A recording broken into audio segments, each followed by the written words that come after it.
নমস্কাৰ সকলোকে স্বাগতম জনাইছোঁ আমাৰ চেনেলৰ অন্য এটা নতুন ৰেচিপি ভিডিঅ'লৈ। আজি লৈ আহিছোঁ কলডিলৰ সৈতে চিকেনৰ ৰেচিপি। আশা কৰিছোঁ ভিডিঅ'টো চাই ভাল পাব। তাৰ কাৰণে লৈছোঁ এয়া অলপ চিকেন, হালধি সানি লৈছোঁ চাফা কৰি ধুই।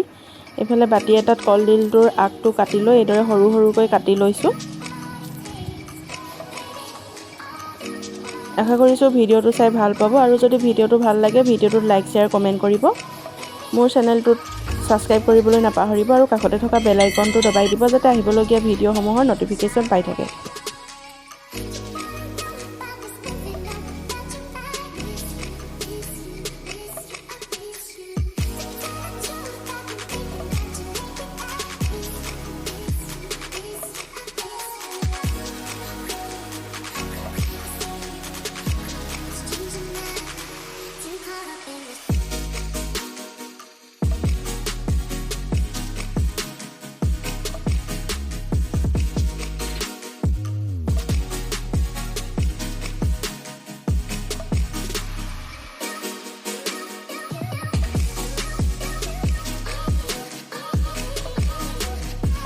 কলডিল কাটা হৈ গ'ল। এতিয়া এইফালে লৈছোঁ এটা বিলাহী সৰুকৈ কাটি লৈছোঁ, এটা আলু কাটি লৈছোঁ মিডিয়াম চাইজৰ আৰু অলপ আদা নহৰু। এইফালে খুন্দিবৰ কাৰণে লৈছোঁ লং, ইলাইচি, ডালচেনি এইদৰে অলপকৈ খুন্দি লৈছোঁ আৰু লগতে খুন্দিছোঁ আদা নহৰু আৰু কেঁচা জলকীয়া। এইখিনি ধুনীয়াকৈ এটা পেষ্ট বনাই লৈছোঁ। কেৰাহীখন গৰম হ'বলৈ পাতি দিলোঁ। কেৰাহীখন গৰম হোৱাত ইয়াত দিছোঁ অলপমান সৰিয়হৰ তেল। তেলখিনি গৰম হ'লত দিছোঁ অলপমান পাঁচফোৰণ আৰু দিছোঁ কাটি থোৱা পিঁয়াজ। পিঁয়াজখিনি ৰঙচুৱা হোৱালৈকে ফ্ৰাই কৰি ল'ম।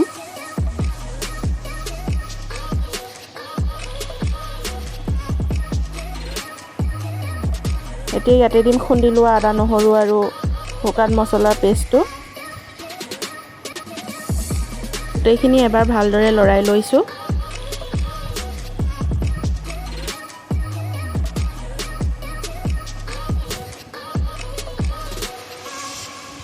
এতিয়া ইয়াতে দিছোঁ কেইটামান গোটা জালুক। এইদৰে দিলে খাবলৈ ভাল লাগে আৰু দিছোঁ কাশ্মীৰী পাউডাৰ, জিৰা পাউডাৰ, ধনিয়া পাউডাৰ আৰু অলপ গৰম মছলা।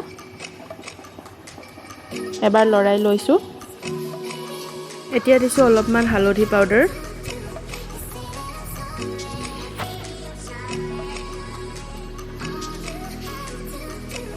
এতিয়া ইয়াতে দিছোঁ মাংসখিনি দি ভালদৰে লৰাই লৈছোঁ।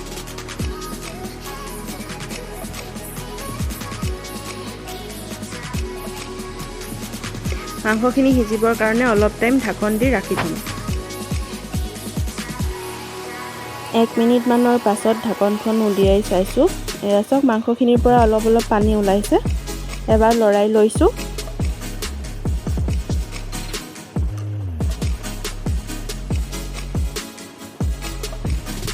পুনৰ সিজিবৰ কাৰণে অলপ সময় ঢাকনখন লগাই থ'ম। এইদৰে প্ৰায় 1 মিনিটমান ভজাৰ পাছত এয়া চাওক পানীবোৰ লাহে লাহে কমিব ধৰিছে। এতিয়া ইয়াতে দিম কাটি থোৱা বিলাহীখিনি দি এবাৰ লৰাই লৈছোঁ। এতিয়া ইয়াতে দিম কাটি থোৱা কলডিল আৰু আলুখিনি লগতে দি দিম। গোটেইখিনি দি লৰাইছোঁ এবাৰ ভালকৈ।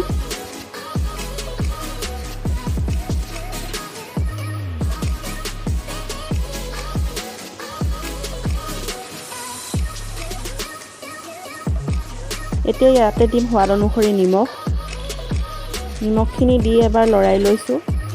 এতিয়া ঢাকন দি সকলোবিলাক সিজিবৰ কাৰণে ৰাখি দিম।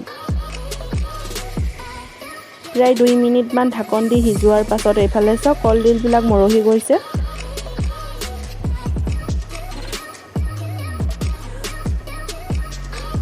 এতিয়া ইয়াতে দিছোঁ পানী।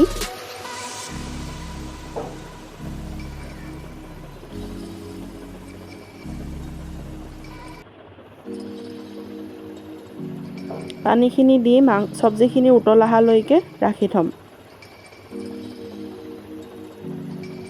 2 মিনিটমানৰ পাছত এয়া চাওক পানীখিনি কমি আহিলে। গ্ৰেভিটো মোক ইমানটো জোখতে লাগিব। ইমানতে ৰাখি মই গেছটো অফ কৰি দিম।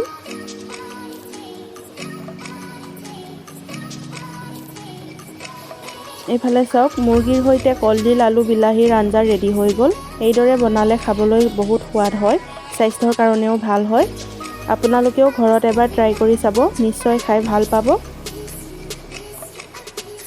ভিডিঅ'টো কেনে পালে জনাব। ভিডিঅ'টো শেষলৈকে চোৱাৰ বাবে আপোনালোক সকলোলৈ মোৰ ফালৰ পৰা অশেষ ধন্যবাদ থাকিল।